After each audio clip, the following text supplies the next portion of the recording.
I travel and promised you a miracle, and I promised you Meatloaf, and here he is.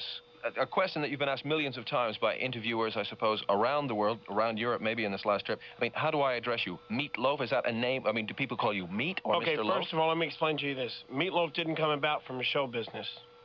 That's not a show business name. That's a name that I've had. How old are you? I am 30 years old. 30 years old. When you were 8 years old, I was named Meatloaf. Because you like the dinner? Because they call me that. My father called me Meatloaf. My mother called me ML.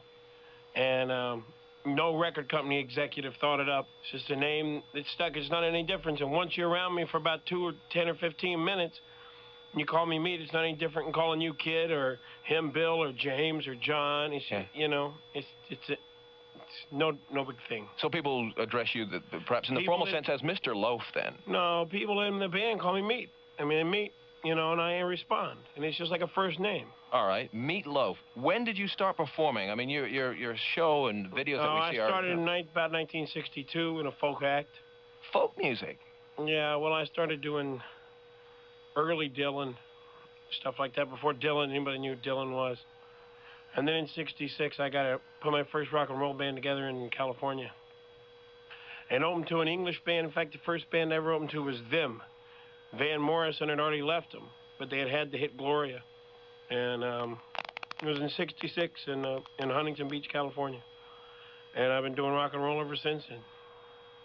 And how did you meet Jim Steinman? Because he's the guy that you work in close connection with your records, isn't it? Yeah, and for the first two, yeah. The next one, the next album, which I started on in September already, I'm doing by myself.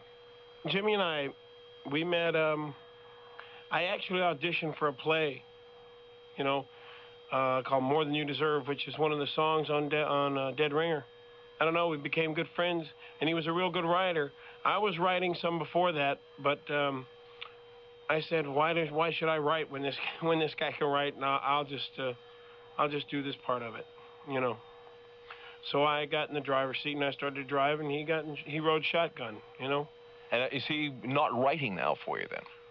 He's not writing for anybody now. He's been cooped up in his apartment for about a year. Nobody's talked to him or seen him. He's a very strange kind of guy.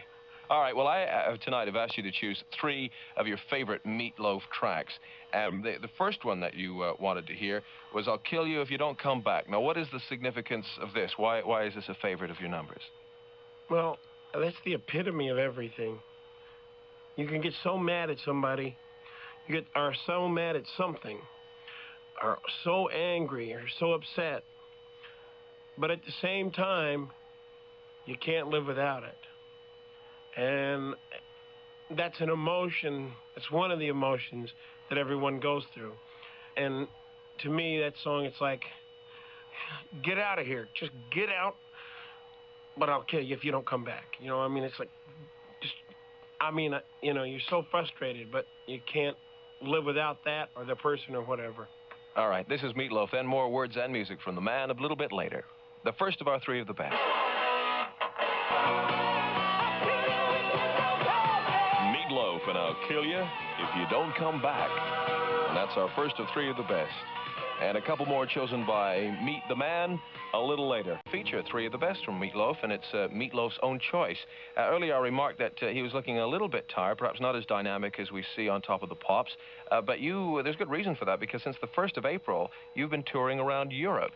Well, before that, we went into Spain for a week of, you know, interviews and all that junk, you know, that you do, you know, preliminaries, because we're going back into Spain to tour now. We've added 4 cities in Spain. Anybody that's out there that's listening, seen my show, you'll know why I'm tired. You like to put a lot into a performance. Now, I haven't seen it live. I don't like to put a lot into it. It's just that's how it is. See, a lot of people consider rock and roll that you have to play a guitar, you have to play drums, you have to do something like that. To me, rock and roll, 2 of the greatest rock and rollers in the world are Marlon Brando and Laurence Olivier. Now, why is that? Because they got heart and soul. And because when they walk on a stage, or when they do a film, or when they do anything that they do, they give it everything they got. And they don't let go. And they give you blood, and they give you guts, and they give you your heart, and they give you your soul. And that's what I consider rock and roll. And I don't call it rock and roll. I call it heart and soul. And I mean, Jagger does that, and Townsend does that. I mean, Jagger goes on that stage. He's on that stage. Now, you're one of the few oases in American music at the moment that is providing any kind of excitement as far as we can fathom from over here as we listen to tales of American radio or having heard it firsthand, knowing how bland the airwaves can be over there. Now, why is that? And how are you then accepted if... I'm not accepted right now at all in America. I'm an outcast. It's because I'm not hip, and I've never claimed to be hip. I don't like being hip. I hate the word hip. I don't like being a rock and roll star. I don't hang out with rock and roll stars. I don't go to the clubs where they go to.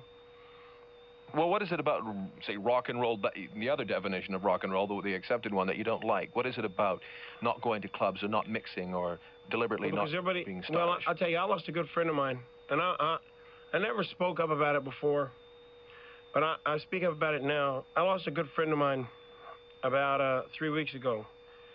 A real close friend named John Belushi, who was, a lot of people might know as the Blues Brothers. Mm-hmm. He was in a movie called Animal House. John was a very big star in America, and John died of a drug overdose. And I'm really at war with drugs. I know why he died. I know why he hid behind drugs. I know why Joplin hid behind drugs and Jim Morrison hid behind drugs and Hendrix. It's because John felt like every time he had to go into a room, he had to make somebody laugh, and he couldn't be himself. But that's the price you pay when you get in that situation. John didn't like being a star. I don't like being a rock and roll star. I like, people to say, hey, I really enjoyed your show, and then let me go sit and have dinner. But they won't. But that's not how it works. So I accept. It took me 3 years to go through and accept those facts, That's why I'm back here now. That's what took so long between records. Why I wanted to know if I could deal with this. So where do you go away to relax? Because you are easily... I don't relax. I was going to say the most recognizable, or one of the more recognizable figures in music. I stay in my house and play video games. Let's play some music. This time, it's from the Bat Out of Hell album, a track that you've chosen, which is... Which one, Crying Out Loud or Bat? No, for Crying Out Loud. I picked Crying Out Loud is because I figure it's the best song that Steinman ever wrote. It's also probably the hardest to understand. It's about two people having a fight, is what it's about. And they have a fight, and they keep... People have had fights. You know how you have a fight, and you sort of make up, and then it starts again, and you sort of make up, and it just continues to go. And I think it's Steinman's best piece of music. I think it's his best song he ever wrote. Is it important for you to be playing and being successful in England? I mean, you mentioned some people like Van Morrison and Pete Townsend from this side of the water before as people that you admire in the rock and roll world. Is it good for you to be in England? I think I probably admire more of the British side than I do the American side. I think the American side's sometimes real lazy. They've become stars, and they don't want to work. Now, what would you be working at, do you think, if you hadn't made it in music? What were you doing? What was the last job you had before you were entertaining millions of people around the place? I'd probably be an angel, What previous jobs have you had? Always in music? Yeah, that's all I've ever done. Theater, film, music.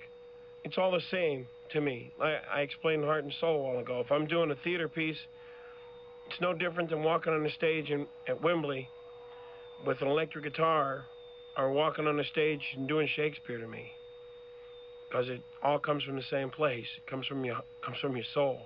Well, the performance that people know you best by recently is on through Top of the Pops and seeing you perform the Dead Ringer for Love with Cher, yeah. That's right. How'd you get on with Cher? Oh, Cher and I get along fine. We have a working relationship. She's a pro. Was it a fun video to make? Oh yeah, that's a lot of fun. I used but I don't use video, I use film. I hate video. Video, it requires too much light, too many light, there's a lot of lighting. You can't be as subtle with video as you can with film. All right, I want to ask you briefly about the film that you recently appeared in. Rhodey, Debbie Harry was in that. How did you get involved in that film? They just called and asked me. And you were happy to do it. I mean, you clearly enjoyed theatrics and acting. Yeah, I like film a lot. Film is like being on stage. The exception of stages, you're on for 2 hours, 2 hours and 20 minutes, and it's constant. And the film is you're on for 12 seconds and you're off. But you're on for 12 seconds for 16 hours a day. On for 12, you're off for an hour. On for 12 and off for an hour. It's a very physically, tiring thing. That's right. So do you think we'll be seeing you in more film then? More feature-length films or movies? I just finished another one called Dead Ringer, which is not about just not the album. Yeah. It just happens to be called Dead Ringer. This is a rock and roll movie in which one reason I think people identify with me is because I'm not like Rod Stewart, or I'm not like, I'm large, and and I make people feel like, well, if he can do it, I can do it as well, which is great, and that's what it should be. Well, Dead Ringer is about, I play two characters in Dead Ringer, and that's why we call it Dead Ringer. I play Meatloaf, who is a character, and I've also created another character called Marvin. And Marvin follows Meatloaf around throughout the entire movie. And then at the end, there's a thing, I can't tell you the ending of the movie, but what it is, it lets, you always see these rock and roll movies, and what it is they never let you backstage. They take you to a certain point in a rock and roll movie, and then they let you go home. But this rock and roll movie, we let you go backstage, and then there's a whole twist, it gives you the feeling of a Rocky, that anybody can do anything if you work at it, and you work hard enough at it. And that's sort of my moral of life, that you can do anything you want, but nobody's going to give it to you, and you sure the hell got to work for it. And that's what Dead Ringer's about. Now, you mentioned earlier that you didn't consider yourself hip or maybe fashionable, but yet your album, Dead Ringer, is at number 42 in the charts. It's been in the charts in the UK for 31 weeks so far, which is really nothing compared with Bat Out of Hell, which has been in the UK album charts for 173 weeks, over 3 years. Now, if you don't think you're very hip, how do you explain the phenomenal success of your two albums? I think they like the music. It's the only thing I can tell you. Dead Ringer won't sell worldwide what Bat did, but I never expected it to. We'll do over 3 million worldwide with Dead Ringer. Why do you think that would be? Well, you just don't sell 10 million records every time. I've never seen a band yet. Well, you never know. This Dead Ringer is young in its life compared to the other ones. In life to Bat. But I mean, I don't know. I don't expect it. You do the best you can. That's all I ever attempt to do. Well, tonight you're playing Edinburgh at the Playhouse. On the 5th, on Wednesday, you're at Belfast. Now, that should be a gig to look forward to, because they really do appreciate rock over there. Well, 6th of I'm May... a little nervous about that one. No, I would look forward to it if I was you. And on the 8th of May, you're in Birmingham at the Exhibition Center. And on the 9th also, they've added another day. So good. Well, big audiences there, I would anticipate. Bat Out of Hell is your last choice, and is there a reason for that? It's my theme song. Because I always like to go faster than anybody else. Meatloaf and 3 of Meat's favorites on stage in Edinburgh tonight. And that was, well, that's Bat Out of Hell, of course. Tomorrow night, we have 3 of the best from Bob Seger. Terry and Neville from the Fun Boy 3 will be chatting to me, and you, of course. And tomorrow we also have a featured session from Orange Juice.